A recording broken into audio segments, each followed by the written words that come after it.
오늘 함께 나누실 말씀은 예레미야 1장 11절에서 19절까지의 말씀입니다.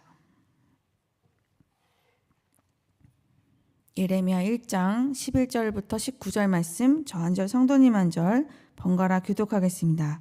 제가 먼저 11절 읽겠습니다. 여호와의 말씀이 또 내게 임하니라. 이르시되 예레미야야, 내가 무엇을 보느냐 하시매 내가 대답하되 내가 살구나무 가지를 보나이다. 여호와께서 내게 이르시되 내가 잘 보았도다. 이는 내가 내 말을 지켜 그대로 이루려 함이라 하시니라. 여호와의 말씀이 다시 내게 임하니라. 이르시되 내가 무엇을 보느냐. 대답하되 끓는 가마를 보나이다. 그 윗면이 북에서부터 기울어 졌나이다 하니, 여호와께서 내게 이르시되 재앙이 북방에서 일어나 이 땅의 모든 주민들에게 부어지리라. 내가 북방 왕국들의 모든 족속들을 부를 것인즉 그들이 와서 예루살렘 성문 어귀에 각기 자리를 정하고 그 사방 모든 성벽과 유다 모든 성읍들을 치리라. 여호와의 말이니라. 무리가 나를 버리고 다른 신들에게 분향하며 자기 손으로 만드는 것들에 절하였은즉 내가 나의 심판을 그들에게 선고하여 그들의 모든 죄악을 징계하리라.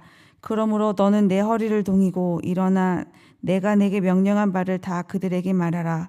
그들 때문에 두려워하지 말라. 내가 그들 앞에서 두려움을 당하지 않게 하리라.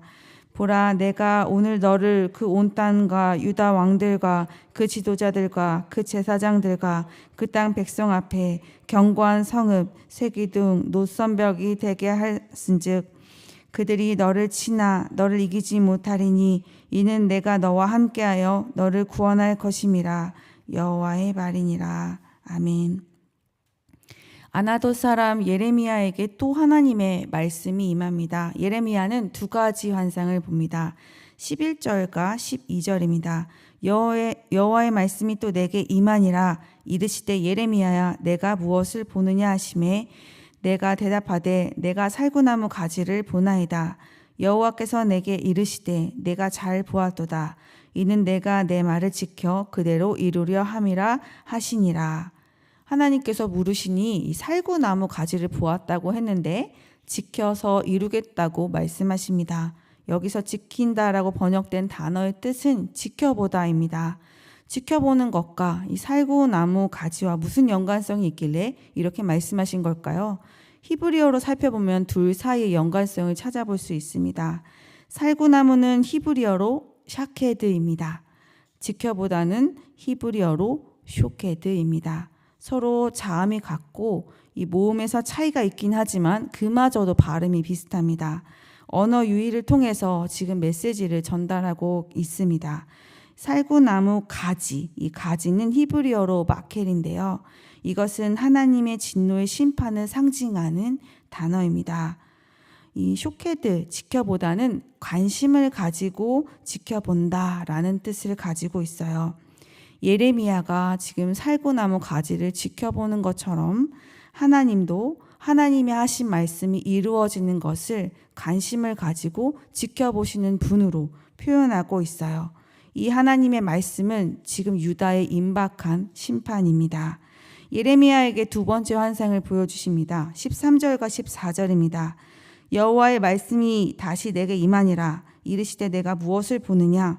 대답하되 끓는 가마를 보나이다. 그 윗면이 북에서부터 기울어 졌나이다 하니, 여호와께서 내게 이르시되 재앙이 북방에서 일어나 이 땅의 모든 주민들에게 부어지리라. 두 번째 환상을 보여주시면서 하나님께서는 유다의 임박한 심판을 지켜보시겠다는 그 말씀의 더 구체적인 것들에 대해서 말씀하고 있어요. 지금 예레미야는 끓는 가마가 북에서부터 남으로 기울어져 있는 모습을 보고 있습니다. 이 가마솥은요, 장차 유다에게 임할 이 재앙을 뜻해요. 가마솥에서 끓는 것이 북에서 남으로 쏟아 넘치는 이 모습은 다급하게 북쪽에서 재앙이 일어나 남유다 모든 주민을 휩쓰는 듯한 그런 이미지를 제공합니다. 이 15절은 환상에 대한 더 구체적인 설명을 하고 있습니다. 15절입니다. 내가 북방 왕국들의 모든 족속들을 부를 것인즉 그들이 와서 예루살렘 성문 어귀에 각기 자리를 정하고 그 사방 모든 성벽과 유다 모든 성읍들을 치리라. 여호와의 말이니라.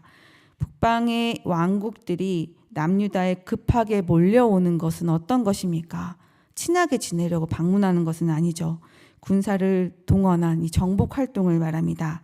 그 군사들이 예루살렘 성문 입구에 자리를 정하고 사방에서 유다의 모든 성읍을 칠 것에 대해서 말씀하셨는데요. 입구에 자리를 정하다라는 표현에서 사용된 이 자리라는 단어는 키세입니다. 히브리어로. 이것은 왕자를 뜻해요. 이들은 실제로 유다의 왕자를 마음대로 정합니다. 정작 왕으로 세워진 자들은 사로잡아 가고 자신들이 원하는 왕을 세웠어요. 하나님께서 약속하셨던 다윗의 영원한 이 왕자를 무너뜨리기 위해서 그렇게 행동을 했습니다. 또 모든 성읍을 칠 것이라고 말씀하셨는데 실제로 바벨론이 북에서 내려와 유다의 모든 멸망을 일으키게 되죠. 하나님께서 유다를 향하여서 왜 이러한 재앙을 내리신다고 말씀하셨을까요? 16절입니다.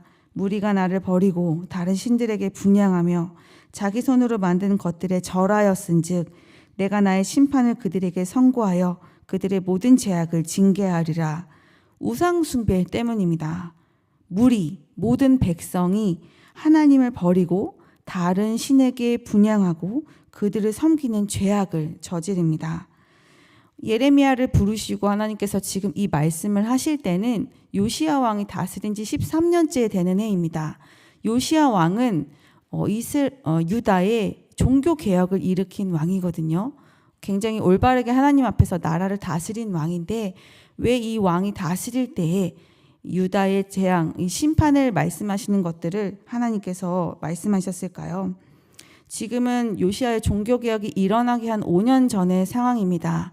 지금 유다의 상황은 요시야의 아버지 므낫세가 저지른 행악, 그 우상 숭배의 깊은 뿌리가 이 자리 잡혀 있는 시대입니다. 굉장히 악한 시대였죠. 므낫세 시대의 우상 숭배는 굉장히 심각했습니다. 열왕기하 21장 1절에서 6절을 살펴보면 그는 아버지 히스기야가 헐어버린 산당을 다시 세우고 바알을 위해 제단을 쌓고 아세라 목상을 만들어 온 백성이 섬기게 만듭니다. 이 아세라 신과 이 바울 신을 섬기는 행위는 굉장히 음란한 행위죠. 백성들이 그렇게 살게 만들어요. 심지어는 성전 안에 이방 신을 위해서 제단을 쌓기도 했습니다. 그리고 자녀를 불에 태워 드리는 그 인신 제사를 행하기도 했고요.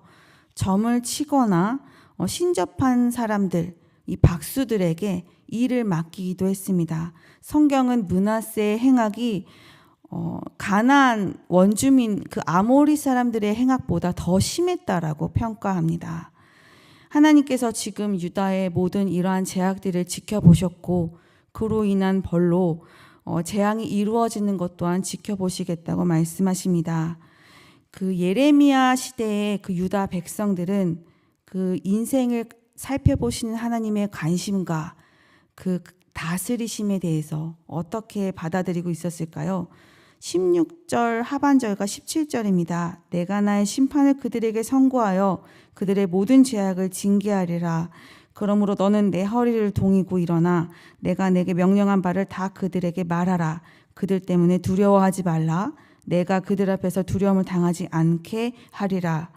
하나님께서 지금 예레미야를 위로하시고 힘주시는 장면이 나옵니다. 그리고 이렇게 말씀하시죠. 그들 때문에 두려워하지 말라. 내가 두려움을 당하지 않게 할 것이다.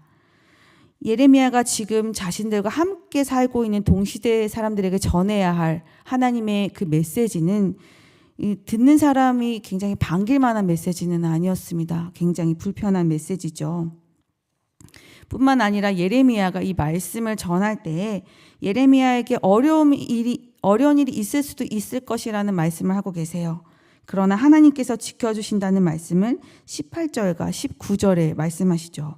보라, 내가 오늘 너를 그 온 땅과 유다 왕들과 그 지도자들과 그 제사장들과 그 땅 백성 앞에 견고한 성읍 세기둥 노선벽이 되게 하였은즉 그들이 너를 치나 너를 이기지 못하리니 이는 내가 너와 함께하여 너를 구원할 것임이라 여호와의 말이니라.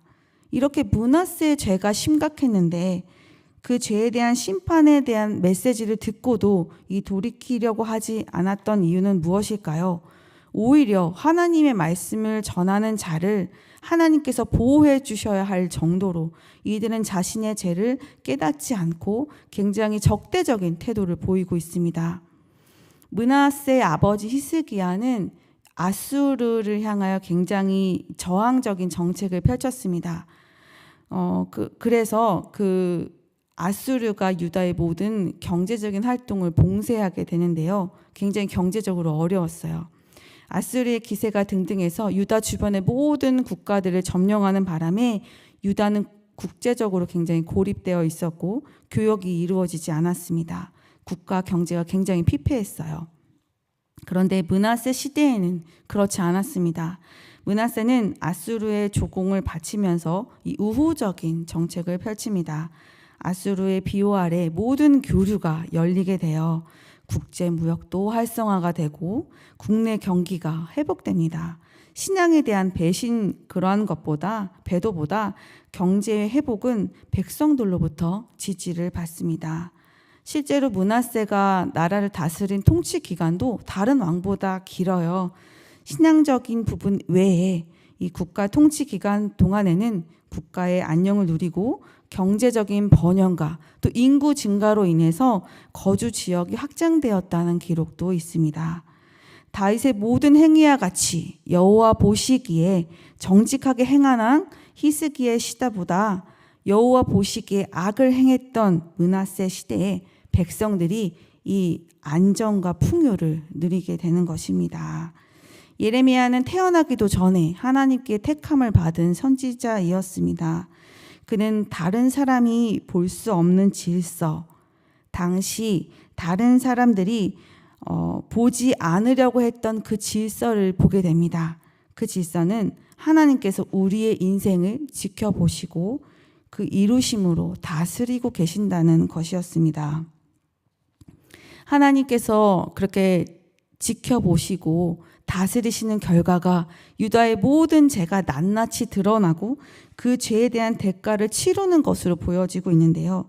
이것이 유다 입장에서는 축복입니까? 아니면 저주입니까? 하나님께서 우리에게 관심을 가지고 계시고 우리의 인생을 낱낱이 살펴보시며 우리의 인생을 다스리시는 것이 우리에게는 축복입니까? 아니면 저주입니까? 오늘 저는 이 히스기야와 므낫세가 다스리는 시대적 배경을 좀 살펴보면서 이러한 생각을 좀 하게 되었습니다. 우리가 살고 있는 이 시대는 히스기야가 다스리는 시대라기보다는 풍요롭고 모든 것이 넘치는 므낫세가 다스리는 시대와 같지 않은가. 그런데 정말 두렵고 무서운 것은 내가 다른 사람들보다 비교적 빈곤하거나 덜 가졌다는 것이 아니라 하나님 없이도 안도감을 누리면서 살 수 있다는 것, 그것이 가장 두려웠습니다. 하나님 없는 행복, 하나님 없는 성공, 하나님 없는 이 안정감을 누리는 삶, 그것을 추구하고 그것에 만족하는 것이 가장 무섭고 두려운 것이라는 것을 좀 깨닫게 되었습니다. 이방인들이 우상 숭배를 하는 것은 딱 하나입니다. 다산과 풍요를 위해서 그렇게 했는데요. 그것이 그 당시 세계에서의 재력이었고 힘이었고 삶의 성공의 증거였습니다. 이 물질의 풍요로움과 소위 우리 시대의 사람들이 말하는 형통이라 일컬어지는 것들을 추구하고 그것들을 분별 없이 받아들이게 되면 그것은 사실 우리의 가치관이 되고 삶의 이유이자 목적이 되기가 쉽습니다. 하나님 없이 행복할 수도 있고 하나님 없이 성공한 인생이 될 수도 있는 것입니다. 때로는 우리는 이 어떤 사건이나 일들을 경험한 후에 그것에 대한 평가를 해요. 저도 그러한 경향이 있는데요. 예를 들어서 해결의 기미가 보이지 않았던 일들이 잘 해결된 일들, 때로는 우리가 늘 바라고 소망했던 일들이 잘 이루어졌던 것, 어떤 때는 기대하지도 않았는데 뜻밖의 행운이 우리에게 찾아왔던 그런 일들을 경험하게 되면 우리는 하나님께서 우리에게 주셨다, 나의 인생을 정말 인도하셨다라는 고백을 하게 됩니다. 저도 그렇게 생각합니다. 하나님께서 우리 인생을 지켜주시고 인도하셨기 때문에 그런 좋은 일들이 일어나는 것이 맞습니다. 그런데 그 반대되는 상황에 대해서는 어떻게 생각하십니까? 성도도 어려운 일 만날 수 있습니다. 그때 하나님께서는 어디에서 무엇하고 계십니까? 우리는 고통이 어디에서부터 왔는지, 지금 당하고 있는 이 고통을 어떻게 해결해야 할지 알지 못합니다. 그런데 확실히 한 가지 우리가 알고 있는 것은 하나님께서는 이 고통스러운 순간에도 우리와 함께 하신다는 것입니다. 여전히 나의 인생을 유심히 지켜보고 계시고 나의 인생을 다스리시고 계신다는 것이죠. 사건에 대한 이 표면적인 현상에만 머무는 것이 아니라 모든 일들 안에 있는 하나님의 뜻을 발견하고 그 뜻에 따라 살아가는 것을 추구하는 우리가 되기를 소망합니다.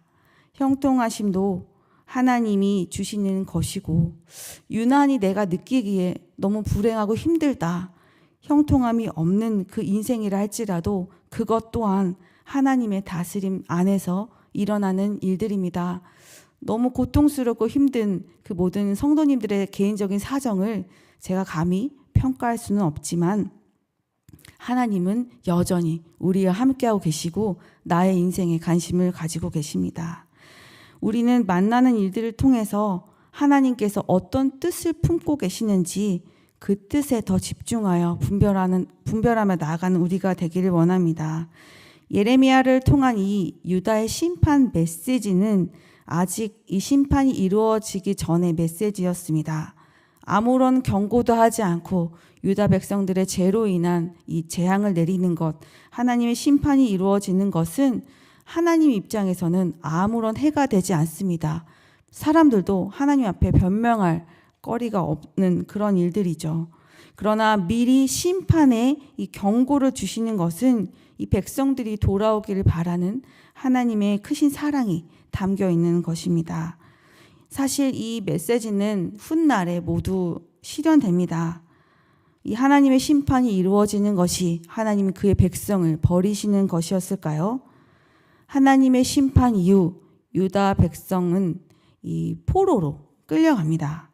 그러나 다시 그 땅으로 돌아오게 됩니다. 회복하여 돌아오죠. 하나님의 그 심판의 메시지, 관심, 그리고 다스리심은 하나님의 사랑입니다. 사랑의 하나님께서 오늘날도 우리를 살펴보고 계시고 우리의 인생을 다스리고 계십니다. 그러한 하나님의 사랑의 메시지가 그 어떤 것보다도 우리의 희망이 되고 기쁨이 되고 삶의 원천이 되기를 원합니다. 나를 살피시는 하나님 앞에 나를 정비하고 거룩한 백성으로 나아가는 우리가 되었으면 좋겠습니다. 다스리시는 그 섭리를 다 알 수 없지만 말씀을 통하여 깨닫고 주신 지혜로 우리가 올바르게 살아가기를 원합니다. 하나님을 사랑하는 백성으로 주님 앞에 더욱더 나아가시는 우리 성도님 되시기를 진심으로 소망합니다. 함께 기도하시겠습니다. 사랑이 많으신 하나님, 은혜 주심을 감사합니다. 우리를 지켜보시며 우리의 인생에 관심을 가지시고 다스리시는 하나님께 감사드립니다. 이나 우리 가운데 하나님 없이도 평안한 것들을 제공하는 영역들이 있다면 분별하게 하시고 다시 일어나 하나님께 더 나아가며 주를 갈망하는 우리가 되게 하여 주시옵소서. 정확한 시각으로 우리를 보시고 또한 깊은 사랑으로 우리를 보듬어 주시는 하나님, 각 인생 가운데 함께 하시고 역사해 주셔서 하나님의 손길로 이끌어 가시는 그 삶을 발견하게 하시고 그 은혜에 감격하여 살아가는 우리가 되게 하여 주시옵소서. 하나님의 다스리심을 바라보는 우리가 되게 하시고 기쁨으로 살아가는 우리가 되게 하여 주옵소서. 감사드리며 예수님의 이름으로 기도드렸습니다. 아멘. 두 가지 기도 제목으로 기도하신 후에 개인 기도로 나아가겠습니다. 부서 여름 사역을 위해 기도합니다. 우리 자녀들이 수련의 기간 가운데 하나님 더 깊이 만나는 시간이 되게 하시고 섬기는 교육자와 교사들의 성령 충만함을 허락하여 주옵소서. 또 우리에게 관심을 가지시고 다스리시는 하나님을 더 사랑하고 깊이 만나는 은혜를 허락하여 주옵소서. 함께 기도하시겠습니다.